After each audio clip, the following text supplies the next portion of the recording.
And leave that. Haley did that already. So here we are, mid-January. Mid-January, is anyone still feeling a little sluggish from the holidays? I feel like it was really hard this time around to, get back into routine and get back to, getting up in the morning and maybe doing the healthy habits that we're, used to in our routine. But mid-January, it does feel like mid-January after the snow we got yesterday and the colder temperatures, but despite it all, I'm really excited. I'm excited because we are fully launched into our How Happiness Happens church-wide initiative. All the planning, all the talk about it before Christmas, we're here and we're fully, the wheels are in motion on this initiative, and it's really excited to see what God's going to do as we move forward together in this project. So happiness, we've been talking about it, we've been thinking about it. If you happen to be new here today, I'm going to give you a quick recap of what I'm talking about. So happiness is sought after. It's something that people want. That's the number one goal when you ask people, when they do surveys, and it's what we want for those that we love. You hear parents say, I just want my kids to be happy, right? That's what we want for the people that we love. And just go check out the self-help section at Chapters, and you will see that there is just so many resources about how to get happy, how to be more happy, how to have a better life. But a lot of people feel like they'll achieve happiness once they've met their goals, once their relationships are solid, once they've tackled all their past issues, once they've achieved this certain standard, well, then they'll be happy. But I think that if we really look at that and think about that, we'd realize that it would take us a long time to get all of that nailed down, right? So we're looking at some keys to happiness that we can have now instead of waiting for our lives to be perfect. And this study's helping us to discover how to find that joy, that lasting joy, even in real life. And I think that most of us will attest that real life is messy and it's hard. And sometimes it's hard to find that joy that we're talking about. So this How Happiness Happens study, it's a 6-week thing. This is week 2, our second sermon. Pastor Chris is not with us this weekend. He's got an engagement in Windsor, so I'll be doing week 2. And in addition to our sermons, people are meeting at small groups through the week. We've got small groups meeting here at the church and in different homes. And just a quick recap on that, we do have 12 groups meeting, and they range in size from smaller, about 5 people, to larger, 15 to 20 people. The senior highs are involved, and we also have some cell groups of families that couldn't join a small group for whatever reason, but are engaging in the material together. So it's just a beautiful thing. And these groups are a great opportunity to connect, to meet someone that maybe you don't know, someone newer to the church, or someone that you just haven't gone beyond saying good morning on a Sunday morning. These small groups are also great for asking questions, for sharing stories, sharing testimony, and just growing in our faith together in community. So on that note, if you're interested in joining a small group, there's still space in several of the groups. There's a sign-up sheet at the Welcome Center. It won't be weird. It's not too late. There's still space for you. Each lesson has something in and of itself that's really good. So please add your name, and then I'll give you a call and try to plug you in, or someone will give you a call and try to plug you into a group. So Pastor Chris got us started last week with our first key to happiness, which was to accept one another. To accept one another. Let's take a look at his summary slides quickly from last week.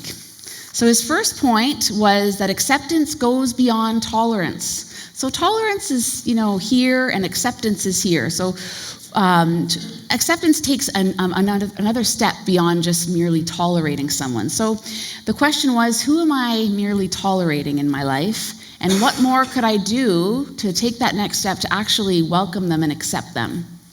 Pastor Chris's second point was that acceptance embraces the person, not the behaviors. We can get really caught up on people's behaviors and things they do and how they act. And Pastor Chris asked us, who could I accept even though I don't agree with everything they do and say and how they are? What a challenge that is, to accept someone that you don't necessarily approve of.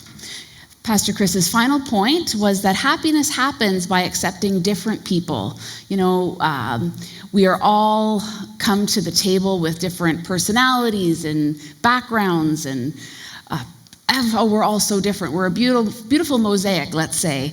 But who could I accept that's different from me? It's much easier to accept people that are like-minded, that we have things in common with. What a good challenge to accept someone that's different from me. And the concept of accepting one another might seem basic, but actually, if it's applied as Jesus modeled, as we studied last week, it's actually life-changing. It's revolutionary. The world of someone who might feel rejected, dismissed, invisible, anxious, can actually be turned upside down. Their lives in a moment with someone giving them a genuine greeting and accepting them just as they are. They might never have had that. Acceptance means to welcome someone into your fellowship. I love that definition. Acceptance isn't something that you do from afar. That's easier. I accept people over there and how they are. That's fine. I don't have a problem with that, but I don't really want to spend time with them, right? So acceptance is that next step. It's relational. It's personal. So what a gift to people who we accept. But isn't this study about our happiness, my happiness? What about my happiness? Living like Jesus, who accepted people just as they were, he modeled a life in which he was connected to the Father. And this is the life that we really should be seeking, because it will lead to that lasting joy that we're talking about. And acceptance is the gateway to the other principles that we're going to be studying through this series. So that brings me to what we're going to be tackling today. So in order to, you first accept people, and then you need to bear with one another. Bear with one another. Bear one another. This is where it gets real. You accept them, you welcome them, you say a hello, you greet them, you welcome them in, and then you actually have to put up with them, right? That's what to bear with someone means. That's where the rubber hits the road. Let's take a look in Ephesians, where Paul provides some instruction to us on this matter of bearing with one another. This is Ephesians 4:2. Be completely humble and gentle. Be patient, bearing with one another in love. What an instruction to us. I'm just going to read the New Living Translation while we've got that up on the screen. Always be humble and gentle. Be patient with one another, making allowances for each other's faults because of your love. I think that's a great way to capture the word bearing with one another, putting up with someone. It's giving space, making allowance for other people to be human, to have weaknesses, to have faults. And let me be clear that Paul is not telling us here in this verse to put up with really bad behavior or any type of abuse. Like, these types of verses have been sort of manipulated different times. Like, I just have to stay in this abusive relationship because I just need to bear with the person. That's not what this is saying. There's a very important place for walking away and healthy boundaries and communicating.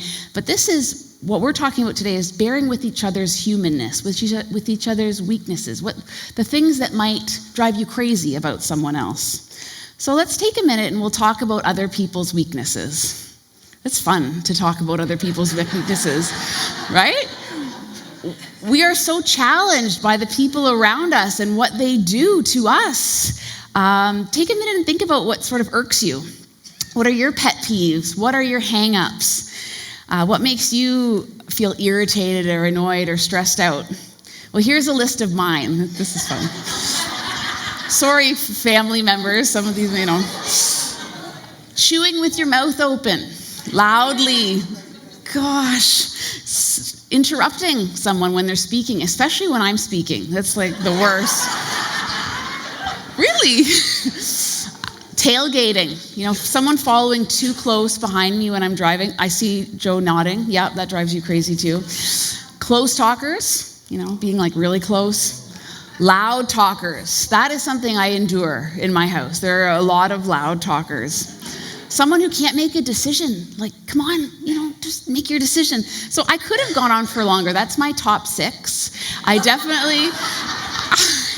could have had a top 10. I could have had a top 20. I'm not kidding. And these things individually don't seem life-changing. They don't seem that significant. I actually said to myself, I can't believe I'm talking about chewing with your mouth open on a Sunday morning. But we only have so much space in our tanks for these things, these irritants, these pet peeves. And if they build up, they can actually pop our happiness balloon, so to say. So Richard Carlson, I don't know if you remember him, he was an author, a psychotherapist, and a speaker. He passed away in 2006, but he wrote the book, Don't Sweat the Small Stuff, and it's all small stuff. You remember this book? Yeah.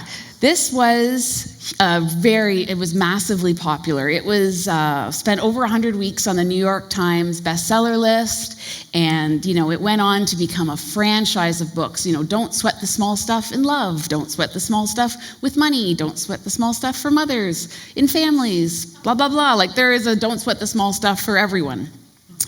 And they continue to be, a brand, and their tagline is get happier now, stress less, and enjoy more, right? Sounds good, the small stuff. And the popularity of this book and the franchise that's continued, it just shows that people are really searching for a way to be happier and that the small stuff can get in the way, which brings me to my first point. Small stuff can be huge. It can be huge. It can have a huge impact on your daily life and your happiness. If you let it. It can squash it. So you can't neglect the cumulative effect of the small stuff. You're sort of irked by this, and then you're already sort of, you're here, and then this happens, and then you're here, and then by the end you're just, your mood's, you're toast for that day or for that moment. And it's funny because as I was preparing for today, I was in Newmarket at South Lake Hospital in a waiting room, waiting for my mom who had heart surgery on Wednesday, and she's here, so that all went well. Yay! I didn't mean to do that. That wasn't part of the plan. But anyway, I waited in waiting rooms for just under 12 hours on Wednesday, and a waiting room is a perfect spot to see and hear and witness irritating behavior. It is really, it's like what do they say that, when you do an experiment, like a perfect example, right, of what we're talking about here today. And I almost laughed out loud because I was working through this, typing out this sermon, and I started typing what the lady was saying beside me because it was so irritating. I thought, if she sees me typing what she's saying, she's going to think I don't know what she's going to think, like some sort of a private investigator or something. But there was someone talking on their cell phone so loudly beside me. Someone, stealing an armrest, putting their stuff on chairs where there wasn't really space for them to be taking up 2 chairs. And there was this family that was this loud family that was waiting for their someone that was in surgery. And, you should be a model. No, you should be a model. Oh, your eyelashes are so beautiful. Like, where do you get them done? And it's going on and on. And at the same time, there's people wearing hospital gowns waiting for their appointments, and they're being bumped because there's emergencies and they're just having to be patient and they're listening to that. I mean, that's tough, right? That can make for a very difficult day. But waiting in a waiting room is actually not so bad. You can leave. You can go into the hallway, you can change seats, and it's just for a day. It's just for a time. But what about the relationships with people with whom you can't just walk away from? Here are some examples that I thought about for this morning. People you work with.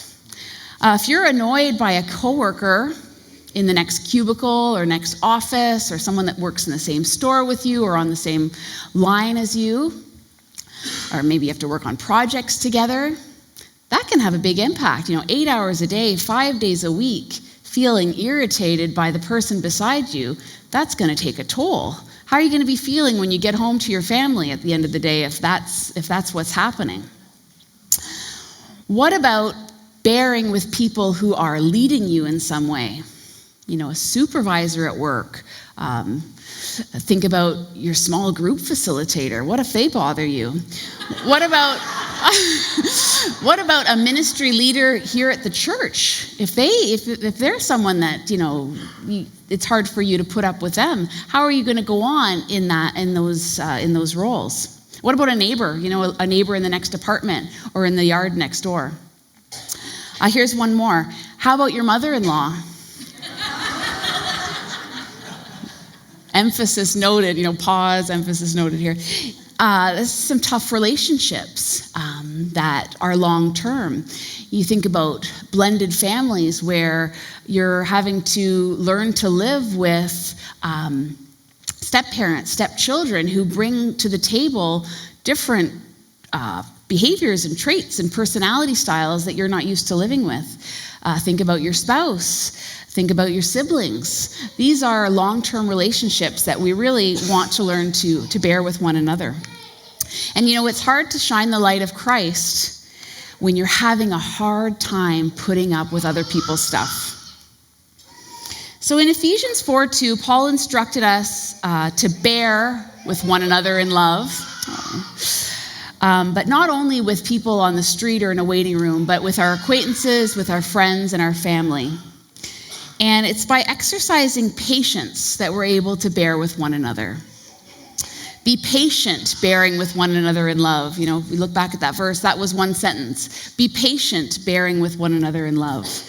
It goes hand in hand, and it's not a recommendation, patience, it's a command. It's something that we need to practice, and we're instructed to do it. And Max Lucado says in the How Happiness Happens book that patience, the Greek definition means to be long-tempered. So taking a long time before you lose your temper, taking a long time to boil.